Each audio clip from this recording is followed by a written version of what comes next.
Welcome to বন্ধুরা কর্ণ সুবর্ণ official. আজকে আমরা আলোচনা করব বিনয় কি, অর্থাৎ বিনয়ের মাধ্যমে ভগবানের দর্শন কিভাবে পাওয়া যায়, বা বিনয়ের মাধ্যমে কোনো একজন ভক্ত কিভাবে তার নিজের জীবনে সবসময় শান্তিতে জীবনযাপন করতে পারবেন। সেই যে কনসেপ্টটা নিয়ে আমরা আলোচনা করব সেটা হচ্ছে বিনয়। অর্থাৎ নিজের অহং পরিত্যাগ করে শ্রদ্ধা সহকারে ভগবান, সৎপুরুষ ও ভক্তদের সেবা করাকে বলে বিনয়। অর্থাৎ নিজের অহং মানে এখানে অহংকারের কথা বলেছে, অর্থাৎ আমাদের মধ্যে যে রাগ, অহংকার, আমরা কোনো একজন ব্যক্তি যে 2 পয়সা ইনকাম করলে তার মধ্যে যে অহংকারটা জন্মায়, সেই অহংকার পরিত্যাগ করে শ্রদ্ধা সহকারে বা ভক্তি সহকারে ভগবান, সৎপুরুষ ও ভক্তদের সেবা করাকেই বলে বিনয় বা দীনতা।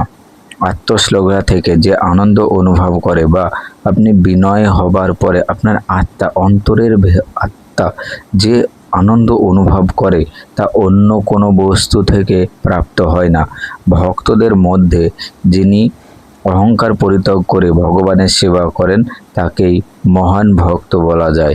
আজকে যদি আপনাকে জিজ্ঞেস করে মহান ভক্ত কে, বা কোনো ব্যক্তিকে আমরা কিভাবে বা কোনো ভক্তকে আমরা কখন মহান ভক্ত বলবো, অর্থাৎ যখন কোনো ভক্ত তার নিজের দেহের মধ্যে থেকে যে অহংকার বা নিজের মনের মধ্যে যে অহংকার রয়েছে সেই অহংকার ত্যাগ করে ভগবানের সেবা করবেন, তখন ভগবান বা ভগবানের যে ভক্ত তাদের সেবা করবেন, তখনই তাকে বলা হবে মহান ভক্ত। ভগবান বা তার সন্তের প্রতি অহমিকা প্রকাশ করা সঠিক কাজ নয়। তাদের সম্মুখে অহমিকা ত্যাগ করে দাস অনুদাসের মতো ব্যবহার করে ও বিনয়ী হয় একমাত্র সঠিক আচরণ। অর্থাৎ কোনো একজন ব্যক্তি যখন জীবনে অসফল হয় তার প্রধান কারণই হলো বিনম্র ভাব, অর্থাৎ তার মধ্যে নম্র ভাব না থাকা, বিনয়ী না থাকা।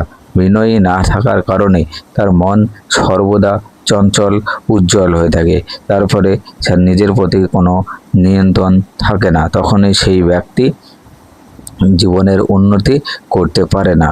যে নিজের জ্ঞান সম্পর্কে অহংকারী ও উদ্ধত ও তার বৈরাগী ও ভক্ত যত বড়ই হোক না কেন, তার মহানতা অতি সীমিত। অর্থাৎ এই শ্লোকে আমাদের বলা হয়েছে যখন কোনো মহারাজ যদি তিনি অহংকার হয়ে বোধ করেন যে আমি একজন মহারাজ, আমার মধ্যে এত জ্ঞান রয়েছে, তখনই এই জিনিসটাকে বলা অহংকার। তো সেই মহারাজ কোনোদিন মহান নীতি অনুসারে তার যে সীমিত, কোনোদিনে একজন প্রকৃত মহারাজ হতে পারবেন না। একজন বিনয়ী ভক্তের মতো সে কখনোই সদ্গুণাবলী আয়ত্ত করতে পারবে না। বিনয় কি? অপমান সহ্য করা, চরম দাসভাব আয়ত্ত করা, নোংরা আবর্জনা পরিষ্কার করা এবং উচ্ছেচ্চ থালা পরিষ্কার করা ইত্যাদিকে বলা হলো বিনয়। আমরা বিভিন্ন কাহিনীর মাধ্যমে বিনয় কি সেটা আমরা একবারে দেখব। একবার দাদা খাচারের দরবারে এক নিম গাছের নিচে শ্রীজি মহারাজ খাটিয়ায় বসেছিলেন। খাটিয়া মানে প্রাচীনকালের, এটা একটা গল্প, ঠিক আছে। খাটিয়ায় বসেছিলেন। মহারাজ সমবেত ভক্তদের জিজ্ঞাসা করলেন, তোমরা কি এই খাটিয়ায় সৎসঙ্গে অথবা সৎসঙ্গী? ব্যাপারটা বোঝার চেষ্টা করুন আপনারা। এখানে মহারাজ ভক্তদের জিজ্ঞাসা করছে, তোমরা কি এই খাটিয়ার সৎসঙ্গী অথবা সৎসঙ্গীদের সৎসঙ্গী?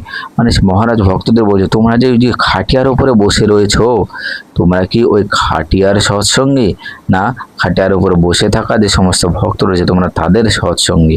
মহারাজ খাটিয়ার উপরে উপবিষ্ট দেখে সৎসঙ্গীরা উত্তর দিল, মহারাজ আমরা খাটিয়ার সৎসঙ্গী। তখন সে যে ভক্ত তারা উত্তর দিল যে আমরা খাটিয়ার উপর বসে আছি, তার মানে আমরা খাটিয়ার সৎসঙ্গী। মহারাজ প্রত্যেককে নিজেদের কাছে ডাকলেন, তাহলে আমার খাটিয়ার কাছে এসো। মুহূর্তের মধ্যে সমবেত মণ্ডলী খাটিয়ার কাছে এসে ভিড় করলো। মহারাজ প্রত্যেককে নিজের কাছে ডাকলেন এবং প্রত্যেকজন যে ভক্ত মুহূর্তের মধ্যে সে মহারাজের কাছে আসলেন। ঠিক সেই সময় পর্বত ভাই এসে বললেন, মহারাজ তাকে জিজ্ঞাসা করলেন, তুমি এই খাটিয়ার সৎসঙ্গী না সৎসঙ্গীদের সৎসঙ্গী? ব্যাপারটা বোঝার চেষ্টা করুন ভাইরা, যে খাটিয়ার সৎসঙ্গী না সৎসঙ্গীদের সৎসঙ্গী? পর্বত ভাই জবাব দিলেন, মহারাজ আমি সৎসঙ্গীদের সৎসঙ্গী। সৎসঙ্গীদের সৎসঙ্গী বলতে এখানে কি বোঝানো হয়েছে আমরা সেটাই বুঝতে হবে। শ্রীজি মহারাজ তাকে একটু দূরে বসতে বলেন এবং তারপর উঠে গিয়ে তার পাশে বসলেন। সে মহারাজ আমাদের এই যে জিনিসটা সৎসঙ্গীদের সৎসঙ্গী, সেটা বুঝতে হবে। খাটিয়ার পাশে জড়ো হওয়া সৎসঙ্গীরা জানতে চাইলেন, মহারাজ আপনি এরকম কেন বললেন? মানে ভক্ত যারা রয়েছে তারা ব্যাপারটা বুঝতে পারছে না যে সৎসঙ্গীদের সৎসঙ্গী জিনিসটা আবার কি। মহারাজ উত্তরে দিয়ে বললেন, তোমরা খাটিয়ার পাশে বসতে পারো এবং তার সঙ্গ লাভ করতে পারো। আমি হচ্ছে সৎসঙ্গীদের সৎসঙ্গী। অর্থাৎ ব্যাপারটা বুঝুন, সৎসঙ্গী এরা মহারাজের কথার উদ্দেশ্য বুঝতে পারলো। তারা উপলব্ধি করলেন যে যদি আমরা সৎসঙ্গে বিনয় হয়ে থাকি, ভক্তের ভক্ত হয়ে থাকি, তাহলে মহারাজ আমাদের সঙ্গে থাকবেন। ভক্তগণের প্রতি বিনয় শ্রদ্ধা ও সেবার মাধ্যমে ভগবান ও তার পুণ্যত্ব সাধুগণকে তুষ্ট করেন। বন্ধুরা, আমরা আরেকটি গল্পের মাধ্যমে বিনয় কি সেটা আলোচনা করব। চলুন দেখি। একদিন, গল্পটা হচ্ছে মুর্শিদাবাদ, পশ্চিমবঙ্গের নদিয়া জেলার একটি গ্রামের। একদিন এক স্বামী মহারাজ, একটা আশ্রমের বিশেষ করে, একদিন এক স্বামী মহারাজ সে মন্দিরের যে প্রাঙ্গণ সেটা ঝাড় দিচ্ছিলেন। ওই সময় একজন ভক্ত বা একজন ব্যক্তি সে মন্দিরে এসেছেন। এসে সে যে মহারাজ ঝাড় দিয়েছিলেন তাকে জিজ্ঞাসা করলেন সে স্বামী মহারাজের কি দর্শন লাভ করা যাবে।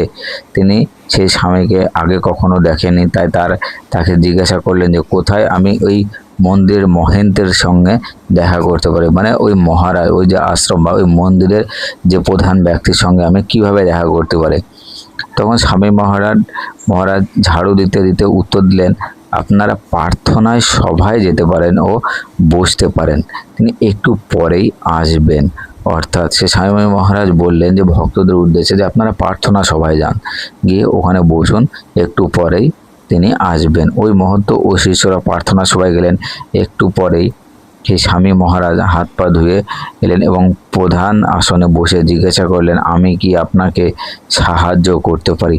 মানে আপনারা ব্যাপারটা বোঝার চেষ্টা করুন। একজন স্বামী মহারাজ যিনি মন্দিরের প্রধান এবং মন্দিরের সমস্ত দেখাশোনার দায়িত্ব করেন, এবং সেখানে যে শিষ্যরা রয়েছে তাদের সঙ্গে কথাবার্তা এবং তাদের সমস্যাগুলো আলোচনা করে সমাধানের চেষ্টা করেন। সেই স্বামী মহারাজ মন্দিরে ঝাড়ু দিচ্ছিলেন। স্বামীকে দেখে মহন্ত আশ্চর্য হয়ে গেলেন। তার শিষ্যরা, যে সমস্ত শিষ্যরা বাইরে থেকে এসলেন, আপনি এই মন্দিরের মহন্ত বা প্রধান, কিন্তু আপনি যে মন্দির প্রাঙ্গণটা ঝাড়ু দিচ্ছিলেন। তখন স্বামী মহারাজ স্মিত হেসে উত্তর দিলেন, এখানে যে বিনয়ের সঙ্গে সেবা করে সেই মহন্ত, মানে এই মন্দিরে আমি একজন স্বামী মহারাজ হয়েছি মানেই যে মন্দিরের কোনো কাজ করব না, এটা হতে পারে না। আপনি সেই কাজটা বিনয়ের সাথে করুন, ভদ্রতার সাথে করুন। অর্থাৎ আমাদের একজন ছোট মহারাজের উচিত যে মন্দিরকে বিনয়ের সঙ্গে সেবা করা। মহৎ আধ্যাত্মিক শিক্ষকগণ তাদের কাজের মধ্য দিয়ে মহানতার যে আদর্শ তুলে ধরেন। বিনয়পূর্বক সেবা প্রকৃত মহানতার দত্তকে, যিনি অহংকার পরিত্যাগ করে সৎসঙ্গের সেবা করেন, তিনি ভগবানের আশীর্বাদ লাভ করতে পারেন। অর্থাৎ তিনি বলছেন যে স্বামী মহারাজ বলছেন যে সমস্ত ব্যক্তি আধ্যাত্মিক শিক্ষকগণ তাদের কাজের মধ্য দিয়ে মহানতার যে আদর্শ তুলে ধরেন, বিনয়পূর্বক সেবা করেন বা মহানতার অহংকার পরিত্যাগ করে বিনয়ভাবে ভগবানের সেবা করেন, তিনি ভগবানের আশীর্বাদ লাভ করেন। চলো আমরা আরেকটি গল্পের মাধ্যমে এই যে বিনয় জিনিসটা কি সেটা সুন্দরভাবে বুঝতে পারবো। গল্পটা হচ্ছে 1950 সালে 21শে মে শাস্ত্রীজি মহারাজ মুর্শিদাবাদের একটি গ্রামে গিয়েছিলেন। সেখানে এক ঐতিহাসিক মুহূর্তে তিনি সেখানে অগ্রণ্য ও ভক্ত ও বরিষ্ঠ সাধুদের আমন্ত্রণ জানিয়েছিলেন। শ্রীজি মহারাজ তখন ওখানে এক ধরনের সাধু সেবার আয়োজন করেছিলেন। বিভিন্ন এলাকা থেকে অনেক সাধুগণ সেখানে এসে উপস্থিত হয়েছিলেন। শাস্ত্রী মহারাজ ও ভক্তগণের সামনে প্রার্থনা করলেন যেন তিনি শেষ নিঃশ্বাস পর্যন্ত বিনয়পূর্বক সংস্থার সেবা করে যেতে পারেন। অনুষ্ঠানের শেষে ভক্তগণের ভোজন পর্ব সমাধান করে চলে গেলেন। জলের কলের কাছে এঁটো থালা এবার মন্দিরের একটা অনুষ্ঠান চলছিল। অনুষ্ঠান কমপ্লিট হওয়ার পরে জলের যে খাওয়া দাওয়ার থালা সেগুলো ওখানে জমা হয়ে পড়েছিল। সেই স্বামী মহারাজ কি করলেন, কোনো কিছু চিন্তা না করে তিনি তৎক্ষণিক সেই বাসনগুলো মাজতে শুরু করলেন। তিনি সভাপতি, তিনি সে মন্দিরের রক্ষাকর্তা, তিনি সেই মন্দিরের ভক্তদের মধ্যে যে জ্ঞানের যে আশার আলো তিনি ছড়িয়ে দেন। তিনি সভাপতি রূপে তার অন্য কাউকে সে কাজটা নিযুক্ত করতে পারতেন, কিন্তু তিনি সেটা না করে বিনয়পূর্বক সেবার সুযোগ হিসেবে সেটাকে গ্রহণ করে এরপর প্রমুখ স্বামী মহারাজ উচ্চ নিচু ভেদাভেদ উপেক্ষা না করে তিনি সে বাসনগুলো মাজতে লাগলেন। এইখানেই ছিল তার যে বিনয়ের প্রতি একটা যে প্রতিমূর্তি এই গল্পের মাধ্যমে উচ্চালিত হলো। অর্থাৎ আপনি যেখানেই থাকুন না কেন, আপনার বিরুদ্ধে যে থাকুক, আপনি তার সঙ্গে সবসময় বিনয়ের সঙ্গে কথা বলবেন। আপনি যত ভালোভাবে মানুষের সঙ্গে কথা বলবেন, আপনি তার থেকে বেশি পরিমাণে জিনিস মানুষের থেকে ফেরত পাবেন।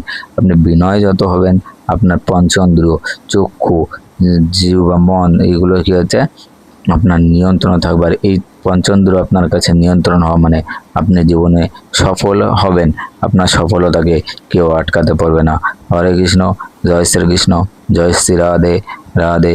ভালো লাগলে চ্যানেলটিকে লাইক এবং সাবস্ক্রাইব করে সাহায্য করবেন, শেয়ার করে দেবেন। এই চ্যানেলে আপনারা দু ধরনের কন্টেন্ট পাবেন। প্রথম কন্টেন্ট এক ধরনের ভক্তিমূলক গল্প, আর একটা কন্টেন্ট হচ্ছে বিভিন্ন ধরনের যে পড়াশোনার ব্যাপারেও এই চ্যানেলের তথ্য আমরা দিয়ে থাকি। জয় শ্রীকৃষ্ণ।